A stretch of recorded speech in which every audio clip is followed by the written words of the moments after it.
Hello ವೀಕ್ಷಕರೇ, Usha's kitchen ಲಾಗ್ಗೆ ಸ್ವಾಗತ. ನಾನು ಈ ದಿನ ಬಿಸಿಲಿಗೆ ತಂಪಾದ ಕ್ಯಾರೆಟ್ ಮಿಲ್ಕ್ ಶೇಕ್ನ ತುಂಬ ಸುಲಭವಾಗಿ ಯಾವ ರೀತಿ ಮಾಡೋದು ಅಂತ ತೋರಿಸ್ಕೊಡ್ತಾ ಇದ್ದೀನಿ. ಇಲ್ಲಿ ಒಂದು 3 ಕ್ಯಾರೆಟ್ನ ಸಿಪ್ಪೆ ತೆಗೆದು ಈ ಥರ ಸಣ್ಣದಾಗಿ ಕಟ್ ಮಾಡಿ ಕುಕ್ಕರ್ ಒಳಗಡೆ ಹಾಕಿ ನೀರು ಹಾಕ್ಬಿಟ್ಟು ಅದು ಮುಳುಗೋವಷ್ಟು ನೀರು ಹಾಕಿ ಒಂದು ವಿಷಲ್ ಮಾಡ್ಕೊತಾ ಇದ್ದೀನಿ. ಈಗ ಒಂದು ವಿಷಲ್ ಆಗಿದೆ. ಅದು ತಣ್ಣಗಾದ್ಮೇಲೆ ಮಿಕ್ಸಿ ಜಾರ್ಗೆ ಅದನ್ನು ನೀರು ಸಮೇತ ಹಾಕ್ಕೊಳ್ಳಿ. ಈ ಥರ ಬೇಯಿಸ್ಕೊಂಡು ಮಾಡೋದ್ರಿಂದ ತುಂಬಾ ಟೇಸ್ಟಿಯಾಗಿರುತ್ತೆ. ಈಗ ನಾನು ಇದಕ್ಕೆ ಬೆಲ್ಲ ಮತ್ತು ಸಕ್ಕರೆ ಏನೂ ಹಾಕ್ತಾಯಿಲ್ಲ, ಲಯನ್ ಡೇಟ್ ಹಾಕ್ತಾಯಿದ್ದೀನಿ. ಇದು ಹಾಕೋದ್ರಿಂದ ಹೆಲ್ದಿ ಮತ್ತು ತುಂಬಾ ಒಳ್ಳೆಯದು ಆರೋಗ್ಯಕ್ಕೆ. ಸಕ್ಕರೆನ ಮತ್ತು ಬೆಲ್ಲನ ಆದಷ್ಟು ಅವಾಯ್ಡ್ ಮಾಡಿದ್ರೆ ತುಂಬ ಒಳ್ಳೆಯದು. ಇದು ಕ್ಯಾರೆಟ್ ಮಿಲ್ಕ್ ಶೇಕ್ ಆಗಿರೋದ್ರಿಂದ ನಾನಿಲ್ಲಿ ಸ್ವಲ್ಪ ಹಾಲು ಹಾಕ್ಬಿಟ್ಟು ಗ್ರೈಂಡ್ ಮಾಡ್ಕೊತಾ ಇದ್ದೀನಿ. ನೋಡಿ, ಇವಾಗ ಆಗಿದೆ, ನುಣ್ಣಗಾಗಿದೆ. ಆದರೂ ಇದನ್ನು ಒಂದು ಸಲ ಜರಡಿಲಿ ಸೋಸ್ಕೊಳ್ಳಿ.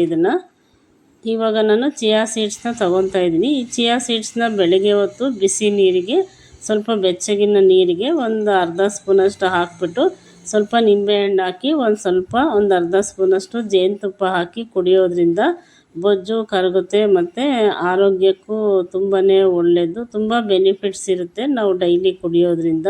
ಶುಗರ್ ಇರೋರಿಗೂ ಸಹ ಇದು ತುಂಬಾ ಒಳ್ಳೆಯದು. ಇದು ಬೇಗನೆ ನೆಂದೋಗ್ಬಿಡುತ್ತೆ.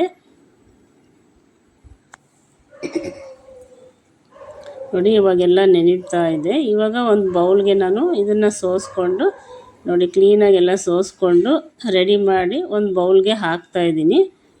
ಇವಾಗ ಚಿಯಾ ಸೀಡ್ಸ್ನ ಇದರೊಳಗಡೆ ಇದನ್ನು ಸಹ ಸಾಮಾನ್ಯ ಫಲೂಡಾಕ್ಕೆ ಮತ್ತು ಈ ಥರ ಜ್ಯೂಸ್ಗಳಿಗೆಲ್ಲ ತುಂಬಾ ಉಪಯೋಗಿಸ್ತಾರೆ. ಹೆಲ್ದಿ ಆಗಿರೋದ್ರಿಂದ ಇದನ್ನು ಜ್ಯೂಸ್ಗೆ ಮತ್ತು ಫಲೂಡಾ ಎಲ್ಲದಕ್ಕೂ ತುಂಬಾ ಯೂಸ್ ಮಾಡ್ತಾರೆ ಇದನ್ನು. ನೋಡಿ, ಇವಾಗೆಲ್ಲ ಚೆನ್ನಾಗಿ ಮಿಕ್ಸ್ ಮಾಡಿದ್ದೀನಿ. ಈಗ ಸ್ವಲ್ಪ ಐಸ್ ಕ್ಯೂಬ್ನ ಹಾಕ್ಕೊಳ್ಳಿ. ಕೋಲ್ಡಾಗಿ ಕುಡಿಯೋದ್ರಿಂದ ದೇಹಕ್ಕೂ ಕೂಡ ತುಂಬಾ ತಂಪು. ಮತ್ತು ಚಿಯಾ ಸೀಡ್ಸು ಮತ್ತು ಕ್ಯಾರೆಟ್ ಎಲ್ಲ ತುಂಬಾ ತಂಪಾಗಿರೋದ್ರಿಂದ ಜ್ಯೂಸ್ ಮಾಡಿದ್ರೆ, ಈ ಥರ ಮಿಲ್ಕ್ ಶೇಕ್ ಮಾಡಿದ್ರೆ ತುಂಬಾ ಟೇಸ್ಟಿಯಾಗಿರುತ್ತೆ. ಮಕ್ಕಳಿಗೆಲ್ಲ ಮನೆಯಲ್ಲಿ ಈ ಥರ ಮಾಡಿಕೊಡಿ. ಹಾಗೆ ಹೊಸಬ್ರಾಗಿದ್ದರೆ ನಮ್ಮ ಚಾನೆಲ್ನ ಸಬ್ಸ್ಕ್ರೈಬ್ ಮಾಡ್ಕೊಳ್ಳಿ. ಪ್ಲೀಸ್ ಲೈಕ್ ಮಾಡಿ ಮತ್ತು ನಿಮ್ಮ ಫ್ರೆಂಡ್ಸ್ಗಳಿಗೆಲ್ಲ ಶೇರ್ ಮಾಡಿ. ಹೇಗಿತ್ತು ಅಂತ ಕಮೆಂಟ್ ಬಾಕ್ಸಲ್ಲಿ ತಿಳಿಸಿ. ಪಕ್ಕದಲ್ಲಿರೋ ಬೆಲ್ಲೈಕನ್ನ ಕ್ಲಿಕ್ ಮಾಡಿದ್ರೆ ಹಾಲ್ ಅಂತ ಕೊಡಿ. ನಾವೇನೇ ಮಾಡಿದ್ರೂ ನೋಟಿಫಿಕೇಷನ್ ನಿಮಗೆ ತಕ್ಷಣವೇ ಬರುತ್ತೆ. ನೋಡಿದ್ರೆ ಸೂಪರ್ ಆಗಿರೋ ಟೇಸ್ಟಿಯಾದ ಮಿಲ್ಕ್ ಶೇಕ್ ರೆಡಿಯಾಗಿದೆ. ನೀವು ಕೂಡ ಒಂದು ಸಲ ಟ್ರೈ ಮಾಡಿ ನೋಡಿ. ಹಾಗೆ ಹೊಸಬ್ರಾಗಿದ್ದರೆ ನಮ್ಮ ಚಾನೆಲ್ನ ಸಬ್ಸ್ಕ್ರೈಬ್ ಮಾಡ್ಕೊಳ್ಳಿ.